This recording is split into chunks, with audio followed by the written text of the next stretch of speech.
une partie de la liste d'Epstein sort enfin. Et avant que j'ai tous les hystériques qui m'accusent. Alors c'est marrant. Depuis 2010, avec J'ai un doute, 2009 même, avec J'ai un doute,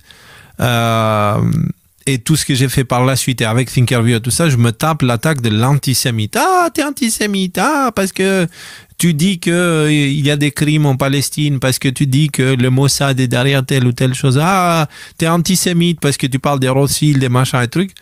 Maintenant, il y a la guerre en Israël. Je refuse de prendre une position pour le camp de la mort, qui est celui du je choisis tel groupe.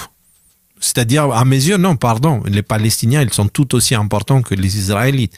Ce sont des humains dans les deux camps. Okay? Après, ce qui fait l'armée, ce qui font les gouvernements et ce qui fait l'État profond dans chacune de ces entités, ça c'est autre chose. Mais les humains en fond, c'est les mêmes, on est d'accord.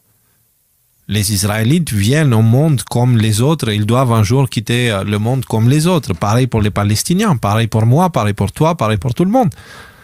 Donc pourquoi je devrais prendre un camp pro-Palestine? Non, je ne suis pas pro-Palestine.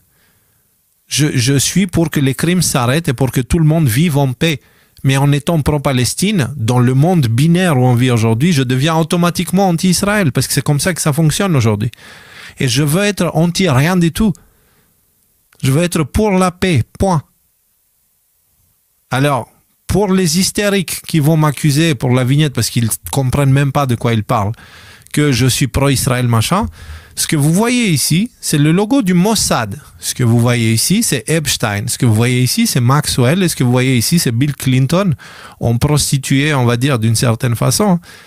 Et ici, la CIA. Et juste la vignette, elle dénonce quelque chose. Mais il y a des gens qui sont capables, avec leur faiblesse d'esprit, de penser que je fais la promotion de quelque chose d'Israël. Et dire, regarde, il est pro-Israël. Donc, les gars, décidez-vous. Est-ce que je suis antisémite, comme j'entends depuis 13-14 ans maintenant?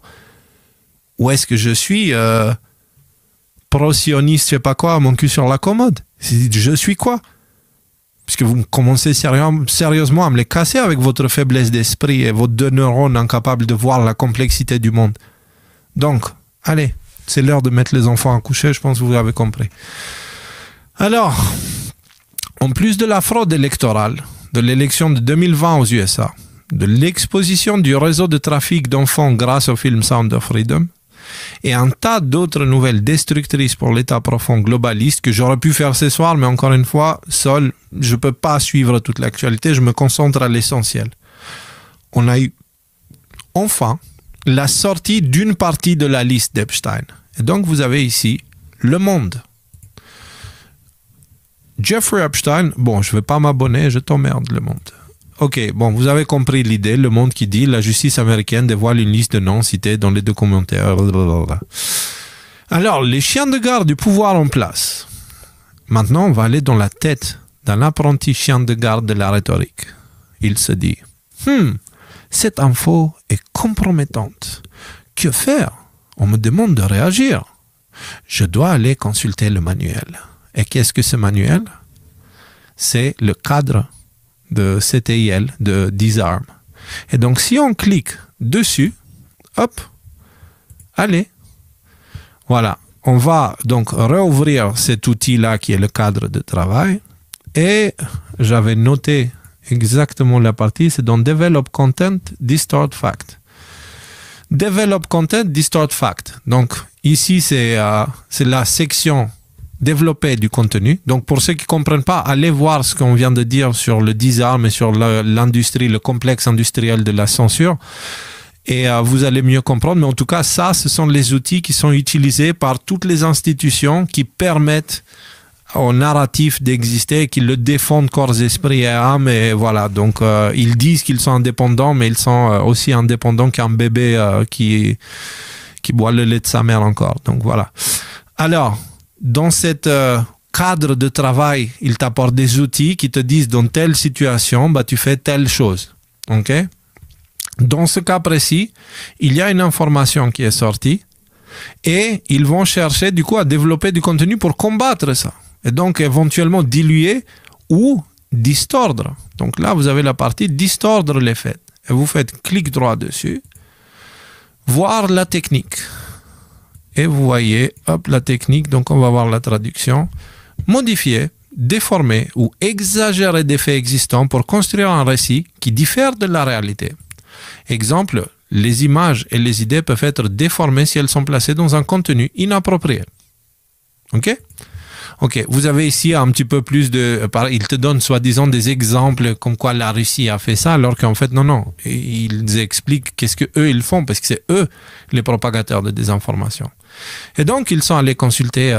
l'apprenti chien de garde de la rhétorique est allé consulter la liste, il a vu ses méthodes, machin truc, etc. Il retourne et puis il dit, voilà, on va faire ça. Quelques heures plus tard, TF1 nous dit, Bill Clinton, Donald Trump et David Copperfield, une liste de noms liés à l'affaire Epstein dévoilée par un juge de New York. Donald Trump, t'es sûr? T'es sûr? TF1, t'es sûr? Parce que là, je crois que tu es en train de dire des conneries plus grosses que toi. Donald Trump, dans la liste d'Epstein. T'es sûr? Ok. Alors, pour ceux qui ne comprennent pas, parce que cette partie sera découpée, alors pour ceux qui regardent juste la partie découpée, allez regarder le complexe industriel de la censure des armes sur le site adnm.live pour comprendre toute cette partie-là. Alors, ces gens-là, ils montent comme ils respirent. Parce que c'est pas que TF1 qui a fait ça, mais j'ai pris le cas le plus flagrant où ils te mettent ça dans le titre. Pas seulement Trump n'a rien à voir avec Epstein, mais comme on l'a déjà expliqué de nombreuses fois dans le passé, Epstein et Maxwell ont voulu piéger Trump, mais ce dernier les a grillés et les a gardés loin de lui, n'hésitant pas à les attaquer ouvertement. Il les a foutus en dehors de Mar-a-Lago, ils avaient interdiction d'y aller. Mar-a-Lago qui est le centre de golf de Trump. Alors, toutes les images montrant Trump avec Epstein et Maxwell sont soit des photomontages, soit il s'agit de vieilles photos de l'époque où le double suppôt de Satan, donc Epstein et Maxwell, cherchait à le piéger. On regarde un petit extrait du dernier live d'Alexis pour clarifier certaines choses et pour éviter de se répéter encore et encore. Donc comme ça me fait aussi une autre pause pour parler parce que on n'a pas fini le live encore. Vous voyez, c'est-à-dire qu'il y a cette tentative de mêler Donald, je vais terminer là-dessus, il y a cette tentative de mêler Donald Trump à toute cette histoire en disant, ils associent, comme je disais, je montrais le tweet de CNews qui associait Donald Trump à Bill Clinton et au prince Andrew, etc. Et on voit beaucoup de ces memes passer sur Internet avec... Donald Trump qui fait le party avec Jeffrey Epstein, c'est des Photoshop, évidemment. Donald Trump, c'est la seule personne qui a collaboré avec le FBI pour faire tomber Jeffrey Epstein. Donald Trump, c'est lui qui a mis, lorsqu'il est arrivé au pouvoir, il a mis en branle les enquêtes du département de la justice pour faire tomber Jeffrey Epstein. C'est le seul président qui l'a fait. Les Clinton l'ont pas fait. Barack Obama l'a pas fait. C'est le seul président qui a passé à l'acte puis qui a arrêté, qui a démantelé le réseau du Mossad aux États-Unis, les réseaux de CIA du Mossad, les réseaux de l'État profond pour faire chanter les gens. Et donc, et il l'a annoncé dès 2016, il l'annonçait. Hein, donc, dans le clip d'introduction, vous l'avez vu. Il y a celui-là ici, c'est ça? Bill Clinton. Nice guy. Alors là, elle dit Bill Clinton est une bonne personne, c'est un gars bien. Il y a ces pauses-là dans le live d'Alexis, ça buguait un peu. Got a lot of problems coming up, in my opinion, with the famous island. Il y a beaucoup de problèmes qui viennent pour Bill Clinton avec toute cette histoire de l'île. With Jeffrey Epstein. Avec Jeffrey Epstein. Beaucoup de problèmes. On attend, il y avait des problèmes de connexion, j'imagine. Ça avance. Hein, c'est...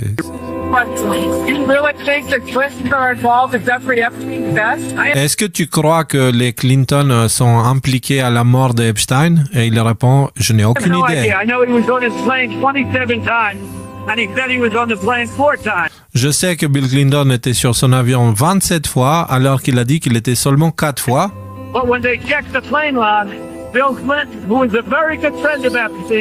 Mais quand ils ont regardé le carnet, Bill Clinton, qui était un très bon ami d'Epstein, il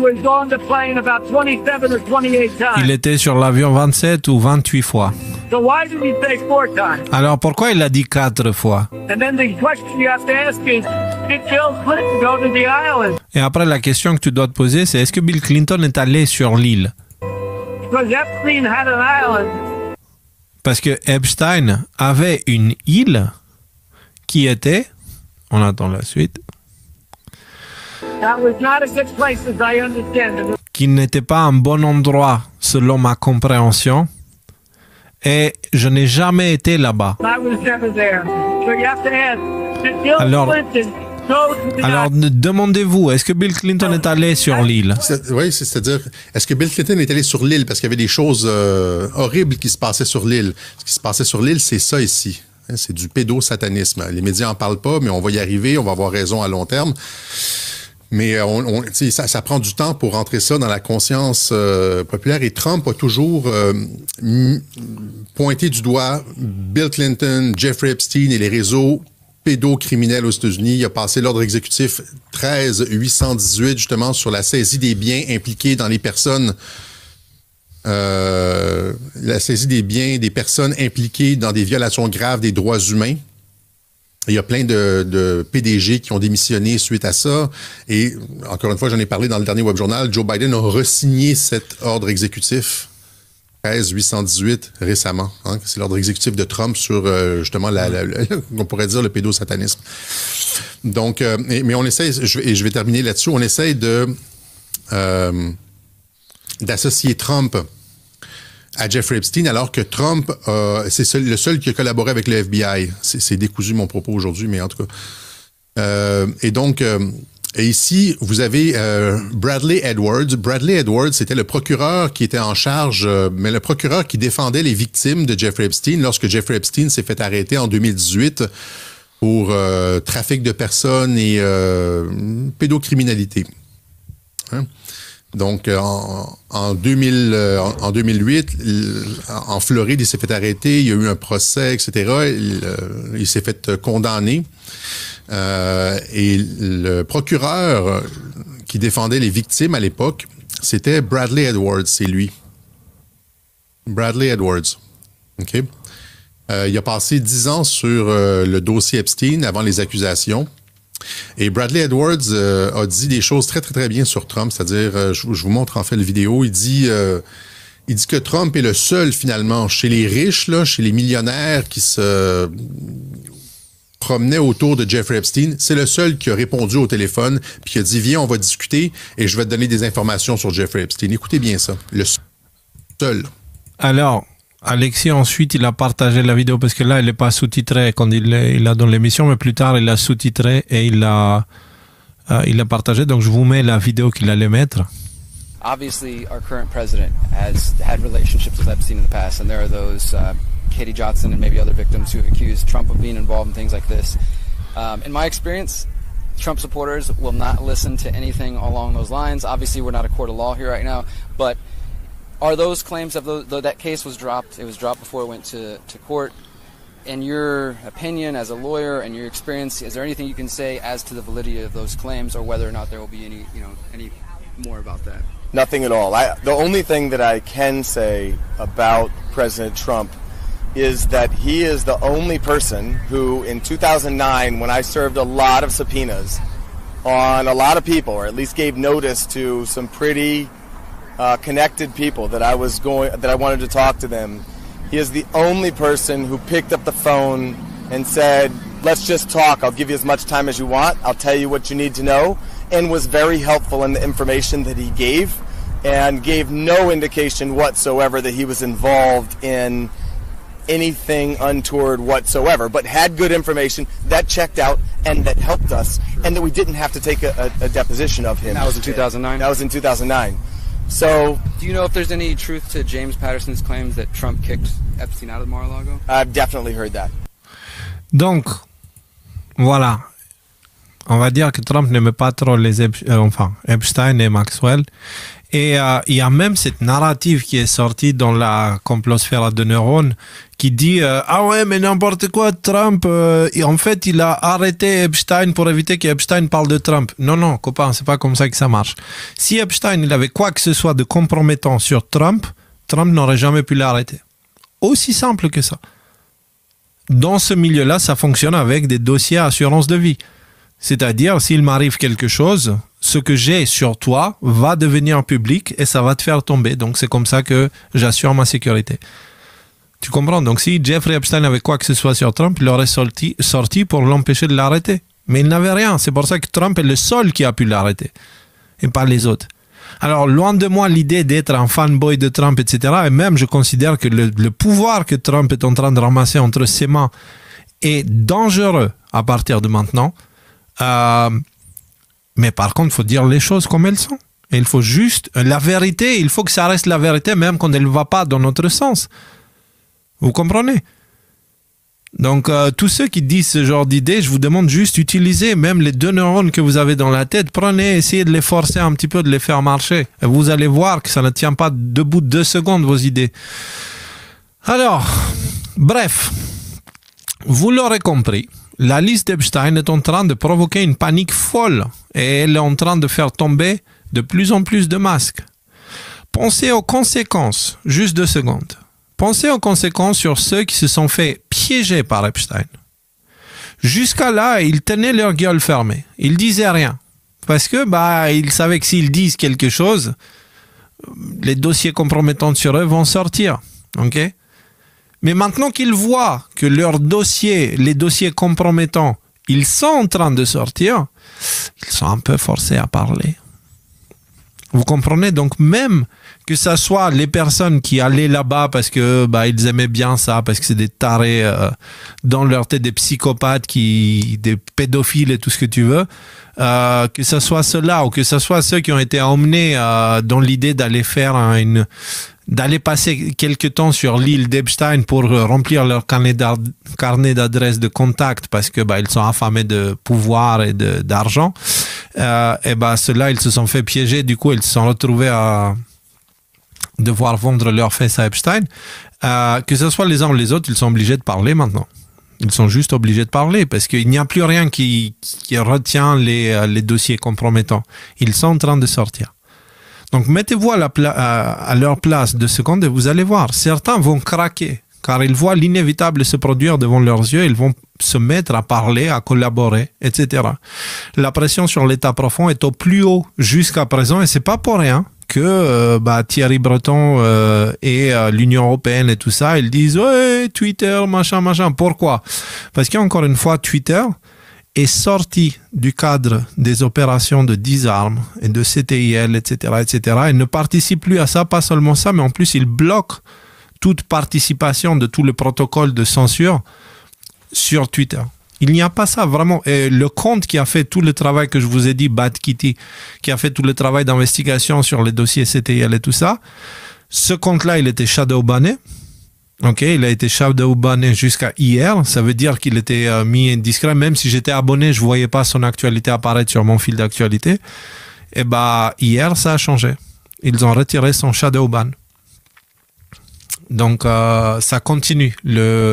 L'amélioration de Twitter continue. Et ils veulent absolument supprimer Twitter. On va voir. Moi, je vous dis, Elon Musk, il n'est pas seul. Il a des appuis derrière qui feront que je ne pense pas que Twitter va sauter. Peut-être je me trompe, peut-être pas. On verra. Alors, bien évidemment, les liens avec Epstein et Maxwell, avec le Mossad et la CIA et la complicité du FBI, deviennent de plus en plus gênants. Parce qu'il y a une question à se poser.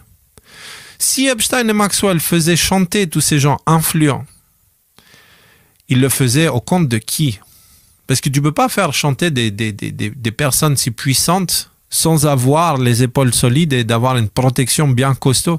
Parce que si, par exemple, tu fais de la merde avec un dictateur ou quelqu'un qui est vraiment puissant et un peu... si tu essaies de le faire chanter, la première chose qu'il va faire, c'est qu'il va te faire disparaître de la surface de la Terre, toi, tes proches, ta famille, tes voisins, tes cousins, tes animaux domestiques et tout. Donc Epstein, il avait une protection avec Maxwell. Ils avaient une protection. D'où venait cette protection? Alors bien sûr la CIA et le FBI, mais on sait les liens avec le Mossad, ils sont avérés. La question ne se pose plus. Donc qui les protégeait? CIA, FBI, mais derrière c'était quand même le Mossad. Et c'est là qu'on arrive au sujet qui fâche. Vous voyez, je parle du Mossad. Mossad, c'est les renseignements de l'État d'Israël. Service de renseignement de l'État d'Israël. Le Mossad, c'est une des entités les plus obscures de la planète. Ok? J'en parle. Allô? ceux qui m'accusent d'être pro-sioniste, je sais pas quoi. J'en parle. D'accord? Les injustices commises en Palestine, j'en parle. La plupart du temps, depuis bien plus longtemps que tous ceux qui me pointent du doigt aujourd'hui. Parce qu'eux, ils se sont réveillés avant-hier. Moi, ça fait 13 ans que je parle de tout ça.